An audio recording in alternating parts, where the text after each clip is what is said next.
Hindi naging madali para kay Andrea Brillantes na makamit ang kanyang mga pinapangarap lamang niya noon. 6 na taon gulang pa lamang noon nang nagsimula bilang isang child actress si Andrea.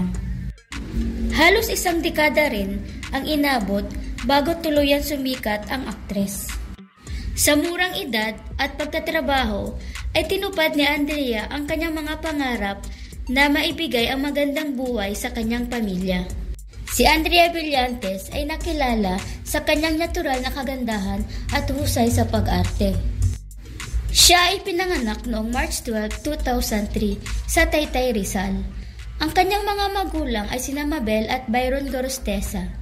Si Andrea ay bunso sa 4 na magkakapatid. Alam mo ba na si Andrea sa murang edad ay siya na ang tumatayong breadwinner sa kanyang pamilya? Siya rin ang tumutulong para matustusan ang pag-aaral ng kanyang mga kapatid. Di man bukas sa publiko ang buhay pamilya ni Andrea, ay masasabing isa siyang mabait na kapatid at anak. Busy man sa kanyang karera sa showbiz, ay hindi nawawala ng oras si Andrea para sa kanyang pamilya. Siya ay unang lumabas sa telebisyon noong 2010 sa Going Bulilit. Bukod dito, nakilala rin siya sa mga iba't ibang mga teleserye at pelikula.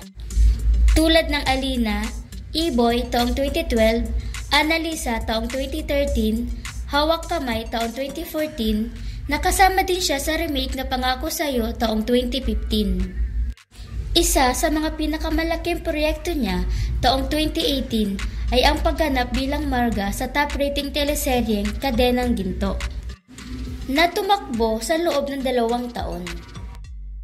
Dahil sa tagumpay ng pag-ere ng naturang serye at sa di maitatangging husay ni Andrea sa pag-arte, ay nasundan pa ang kanyang mga teleserye at pelikula.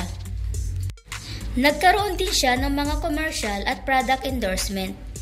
Muli siyang bumida noong 2021 sa drama series ng Huwag Kang Mangamba at Saying Goodbye, at ang musical series na Lyrics and Beat taong 2022. Dahil sa pinakitang husay at galing ni Andrea bilang aktres, ay tumanggap siya ng ilang mga parangal at nominasyon. Maituturing din sa Andrea ngayon na most followed celebrity sa social media na nakatulong sa kanya ng gusto para maipatayo ang kanilang dream house. Kaakibat ng kanyang pagsikat ay mga intrigang pinupukol sa kanya. Isa na dito ang kanyang buhay pag-ibig. Matatandaan na naging kontrobersyal ang paghihiwalay nila ng basketballistang si Ritzy Rivero. Sa kabila ng mga isyu na kinasasangkutan niya, nanatili pa rin si Andrea na maging positibo. Ngayon ay sunod-sunod ang proyektong ginagawa niya at ang inspirasyon daw niya ay ang kanyang pamilya.